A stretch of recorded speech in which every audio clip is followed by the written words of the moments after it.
Hello guys, आप लोगों का स्वागत है आपके अपनी यूट्यूब चैनल टॉपर स्टडी पर। तो सभी लोगों का जो मॉर्निंग अपडेट है उसमें स्वागत है और सभी लोगों को गुड मॉर्निंग। तो जितने भी न्यूज़पेपर में आज की न्यूज़ है एजुकेशन संबंधित सभी को हम लोग एक एक करके डिस्कस करते हैं। लेकिन अगर आप चैनल पर नए हो तो जल्दी से चैनल को सब्सक्राइब करिए, बेल आइकन को जरूर दबाएं। चलिए बढ़ते हैं हम लोग अपनी न्यूज़ की तरफ। तो आज बहुत सारी न्यूज़ हैं और सारी न्यूज़ जो है बहुत ज़्यादा इंपॉर्टेंट है, तो एक एक करके सारी न्यूज़ देखिए, आपके काम की लगभग सारी न्यूज़ रहेंगी यहाँ पर। चलिए, तो सबसे पहली न्यूज़ जो है, एक 3620 पदों पर एक वैकेंसी निकली है। अगर आप मेडिकल से अगर आप जॉब करना चाहते हो तो आपके लिए न्यूज है। लिखा है स्वास्थ्य विभाग के general surgeon, general physician, anaesthetic pathologist के पद पर हैं इसमें शामिल। और यूपीपीएससी के नवनियुक्त अध्यक्ष संजय श्रीनेत के कार्यकाल का ये पहला विज्ञापन है और यूपीपीएससी उससे ही ये वैकेंसी निकल कर आई है। चिकित्सा एवं स्वास्थ्य सेवा विभाग में विभिन्न प्रकार के 3620 पदों पर भर्ती के लिए 28 मई से ऑनलाइन आवेदन की प्रक्रिया शुरू होने जा रही है। उत्तर प्रदेश लोक सेवा आयोग ने बृहस्पतिवार को इस भर्ती के लिए संक्षिप्त विज्ञापन जारी कर दिया है। शुक्रवार को आयोग ने वेबसाइट पर विस्तृत विज्ञापन जारी किया जाएगा और इसी के साथ आवेदन की प्रक्रिया शुरू हो जाएगी। तो देखो, जितने भी साथी को ये करना है, यानी जो भी मेडिकल स्टूडेंट हैं या जिनकी भी बायोलॉजी है, जूलॉजी है, सभी के लिए अलग अलग क्राइटेरिया हैं। तो आप sarkari.com पर जाइए और वहाँ पर जाकर आप अपनी क्राइटेरिया को देख सकते हो और देख सकते हो कि हमें आवेदन करना है या मैं उसके लिए योग्य हूँ या नहीं योग्य हूँ।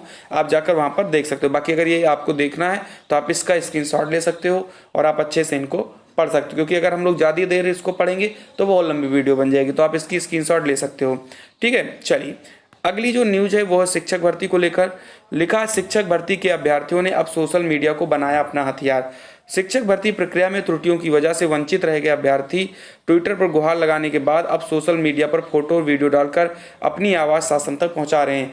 वो बच्चे हैं जिनकी शिक्षक भर्ती में किसी त्रुटि के कारण सिलेक्शन नहीं हो पाया है, तो अब इन लोगों ने जो है सोशल मीडिया का सहारा लिया है और अब जो है ये लोग ट्विटर वगैरह पर जो है अपना सोशल मीडिया पर अपना वीडियो डाल रहे हैं, फोटो डाल रहे हैं और कह रहे हैं कि इसमें मेरी कोई गलती नहीं है, मुझे भी जो है नियुक्ति दी जाए। आगे इसको थोड़ा सा पढ़ते हैं। लिखा है कि प्रदेश के करीब हर जिले से अभ्यर्थी वीडियो बनाकर पोस्ट डालकर नियुक्ति पत्र जल्द दिए जाने की मांग कर रहे हैं। इन अभ्यर्थियों ने बताया कि बेसिक में करीब 7000 शिक्षक पदों पर रिक्त सीटें हैं। वहीं करीब 750 से ज़्यादा अभ्यर्थियों को पूर्णांक और प्राप्तांक में त्रुटि होने की वजह से नियुक्ति प्रक्रिया से बाहर कर दिया था, जबकि सभी अभ्यर्थी भर्ती परीक्षा में उत्तीर्ण कर मेरिट में आ गए थे। यानी कि इन लोगों की गलती नहीं थी, कहीं पर किसी का पूर्णांक गलत था, किसी के मेरिट में अंक थोड़े से जो है नंबर जो है प्राप्तांक में थोड़ी सी गलती हुई थी, लेकिन ये सभी लोग जो है कट ऑफ क्लियर करके अपनी जो है जगह पक्की चाहते हैं। और इन्होंने कहा कि तकरीबन 7000 जो है जगह भी खाली है, तो हमें नियुक्ति दी जाए, हमें चलेगा। तो ऐसे में जो हम लोगों की अगली जो न्यूज़ है वो डीएलएड के छात्रों को लेकर है। जैसा कि हमने कल शाम को भी वीडियो बनाया था इसमें कि डीएलएड के जो छात्र हैं वो 27 मई को अपना महा ट्विटर अभियान स्टार्ट किए थे और कल जो है तकरीबन 8 घंटे में इन लोगों के 5 लाख से ज़्यादा जो है ट्वीट हो चुके थे, जो है इन लोगों को प्रमोट करने के बारे में, उसके बारे में आज न्यूज़पेपर में भी निकला है। थोड़ी सी न्यूज़ हम इसको भी पढ़ेंगे। लिखा है कि डीएलएड के छात्रों ने चलाया ट्विटर पर महाअभियान। बीटीसी 2019 के तृतीय सेमेस्टर के छात्रों ने बृहस्पतिवार को शासन से प्रमोट करने की मांग को लेकर ट्विटर पर जबरदस्त अभियान चलाया। तृतीय सेमेस्टर के करीब 3.5 लाख स्टूडेंट ने अपनी मांग को लेकर 8 घंटे तक 5.5 लाख ट्वीट किए। ट्विटर पर #प्रमोट यूपी डीएलएड 2019 के माध्यम से अपनी मुहिम छेड़ी। छात्रों का दावा है कि ट्विटर पर यह अभियान प्रदेश में पहले, भारत में 15वें और विश्व में 30वें स्थान पर ट्रेड कराया है। हालांकि एक दिन और इन लोगों ने स्टार्ट किया था और कल भी स्टार्ट किया और आगे भी ये लोग आगे स्टार्ट करते रहेंगे। हम सभी लोग स्टार्ट करेंगे, ऐसी कोई बात नहीं है। हम लोग भी डीएलएड के साथ हैं और हम लोग बीएड के भी साथ हैं। जिस दिन बीएड का भी हम लोगों को ट्विटर ट्रेंड कराना होगा उस दिन करवाएंगे, लेकिन अभी बीएड के लिए वो समय नहीं आया है प्रमोट करने की, अभी मांग वहाँ पर सही नहीं लग रही है। बाकी जिस दिन बीएड वाले भी प्रमोट जो है अपना हैशटैग यूज करेंगे उस दिन हम लोग भी साथ में रहेंगे और उनको भी हम लोगों को बढ़िया ट्रेंड पे लाना है। तो जो है आपके डीएलएड को भी प्रमोट करना चाहिए, बीएड को भी प्रमोट करना चाहिए, क्योंकि इस महामारी में पेपर कराना जो है उचित बिल्कुल भी नहीं है, अगर मेरी राय अगर माने आप लोग। ठीक है, और वैसे भी डीएलएड जो है वाकई में जो है बहुत ज़्यादा पीछे भी हो चुके हैं। फरवरी में इन लोगों का सेशन खत्म हुआ, लेकिन अभी तक जो है इन लोगों की 3rd सेमेस्टर का ही पेपर नहीं हुआ है। अगर 3rd सेमेस्टर का ही पेपर करवाएंगे तो 4th सेमेस्टर कब करवाएंगे, तब तो इनका बहुत लंबा चला जाएगा डीएलएड। तो ठीक है, देखते हैं क्या होता है। बाकी आगे जैसी भी अपडेट होगी मिलती रहेगी आपको। अगली जो है न्यूज वो है समूह गा भर्ती को लेकर। आपको पता है कि समूह गा में जितनी भर्तियां होनी है उसके लिए सबसे पहले आप पीईटी कराई जाएगी और पीईटी के बाद में मुख्य परीक्षा होगी। तो ऐसे में जो न्यूज निकल कर आई है, लिखा है भर्ती परीक्षा में सेंधमारी नहीं चल पाएगी। हालांकि ये सब केवल कहने की बातें होती हैं, सेंधमारी तो कुल भर्ती में चल रही है और ऐसा इन्होंने दावा किया कि अब भर्ती में नहीं चल पाएगी। देखते हैं क्या न्यूज है, इसको पढ़ते हैं। लिखा है उत्तर प्रदेश अधीनस्थ सेवा चयन आयोग की समूह गा के पदों पर भर्ती के लिए मुख्य परीक्षा से पहले आयोजित होने वाली प्रारंभिक अर्हता परीक्षा में मुन्ना भाइयों द्वारा सेंधमारी कर पाना आसान नहीं होगा। परीक्षा कराने से लेकर प्रश्न पत्र तैयार करने तक के लिए अलग अलग एजेंसियां होंगी। इतनी ही नहीं, प्रश्न पत्र का कौन सा सेट कहाँ गया है इसकी जानकारी भी मिल पाना आसान नहीं होगा। उत्तर प्रदेश अधीनस्थ सेवा चयन आयोग की भर्ती परीक्षाएं हमेशा से विवादों में रही है, इसलिए चेयरमैन के पद पर आने के बाद प्रवीण कुमार ने इसमें जरूरी बदलाव किए हैं। पहली बार 2 स्तरीय परीक्षा प्रणाली लागू की गई है। प्रारंभिक अर्हता परीक्षा यानी पीईटी पास करने वाली ही मुख्य भर्ती परीक्षा में शामिल होने के लिए पात्र होंगे। आयोग का मानना कि इससे भीड़ कम होगी और योग्य उम्मीदवार मिल सकेंगे। तो इन्होंने ये दावा किया है कि जो है 2 बार पेपर होगा, तो इसलिए सेंधमारी नहीं चल पाएगी। अब इनका ये सब जो है कहाँ तक सही जाता है, कितना वो है, वो तो वक्त ही बता देगा। पेपर होने दीजिए, फिर पता लगेगा कि कैसा क्या है। अगला जो यहाँ साइड में लिखा कि पाठ्यक्रम जो है पहले से तय है, इसका जो सिलेबस है वो भी निर्धारित कर दिया गया है और वेबसाइट पर दे भी दिया गया है। ठीक है, तो ये चीज़ें आप पढ़ सकते हो और वेबसाइट पर जाकर आप लोग देख सकते हो।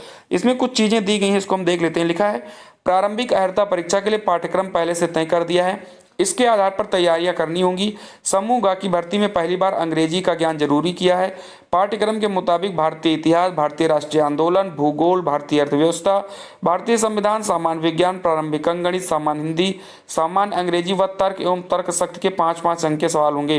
पाठ्यक्रम को जो है इनकी वेबसाइट upSSC.gov.in पर देखा जा सकता है। तो यही इनकी सारी चीज़ें हैं।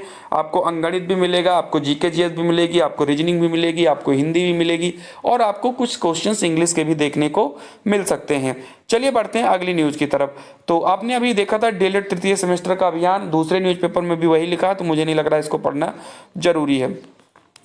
अगली न्यूज़ जो है वो हिंदुस्तान न्यूज़पेपर की है कि 2324, अभी जैसे कि आगे आपने देखा UPSSC ने यह दावा किया है कि अब जो है सेंधमारी नहीं चल पाएगी और वहीं एक भर्ती और है 2324। इसमें लिखा कि OMR सीट में हेराफेरी, विज्ञापन के बाद अर्हता बदलने और अन्य हेराफेरी के माध्यम से सहकारिता विभाग की संस्थाओं में भर्ती 2324 कार्मिकों पर सेवा से बर्खास्तगी की गाज गिर सकती है। यानी कि जो 2324 जो कर्मी हैं जो चयनित हो चुके हैं उनको बर्खास्त किया जा सकता है। उसका रीजन ये है कि इन लोगों का OMR सीट बदला गया, उसमें हेराफेरी की गई और जो इनकी योग्यता थी वो विज्ञापन के बाद की थी, उसको भी मान लिया गया। यानी कितनी बड़ी जो है लंबी धांधली हुई है वो आप खुद सोच सकते हो। और अब जो है जांच लगी है, फिर ये लोग पकड़े गए हैं। तो अब ये है कि इन लोगों को जो है बर्खास्त किया जा सकता है और यही सारी न्यूज़ है इसमें। और यही चीज़ें हैं ना कि अगर कोई भर्ती आती है तो उसमें जो योग्य बच्चे होते हैं वो पीछे रह जाते हैं और इन जैसे लोग, अब भाई OMR सीट उन्होंने बदल लिया, आप कितनी मेहनत करके उनके बराबरी तक पहुंचोगे। और ये कलंक है इस देश का, इसमें कोई बड़ी बात है नहीं। फिलहाल ये चीज़ हटनी चाहिए और जिस दिन ये चीज़ें हट जाएंगी योग्य अभ्यर्थी सेलेक्ट होना शुरू हो जाएंगे और सरकारी विभाग का काम भी अच्छा हो जाएगा। आप देखते हो कहीं पर भी सरकारी विभाग का काम होता है एकदम से लापरवाही जैसे काम करते हैं, उसका रीजन यही है क्योंकि वो लोग योग्यता से आए नहीं है। योग्य आप कहीं पर भी चले जाइए सरकारी विभाग में, जो योग्य है वो आपसे बहुत साल से बात करता है, आपसे अच्छे से बात करता है, रिस्पेक्ट से बात करता है। लेकिन जो योग्य नहीं है, जो सिर्फ OMR हेरा फेरी करके या इधर उधर से सेलेक्ट होकर आते हैं, उनका एक अलग ही एटीट्यूड होता है, वो आपके काम करने को राजी नहीं होते हैं। तो ऐसा बंद होना चाहिए और अच्छे बच्चे आएंगे तभी कुछ काम हो पाएगा। तो इतनी न्यूज़ थी आज के लिए। बाकी अगर कोई और न्यूज़ मुझे मिलती है तो हम थोड़ी देर बाद डिस्कस करेंगे। बाकी अगर आप चैनल पर नए हो और आप चाहते हो कि हाँ मुझे डेली ऐसे अपडेट मिलती रहे तो आप चैनल को लाइक शेयर और सब्सक्राइब जरूर कर दिया करें। मिलते हैं अगली वीडियो में। जय हिंद, जय भारत।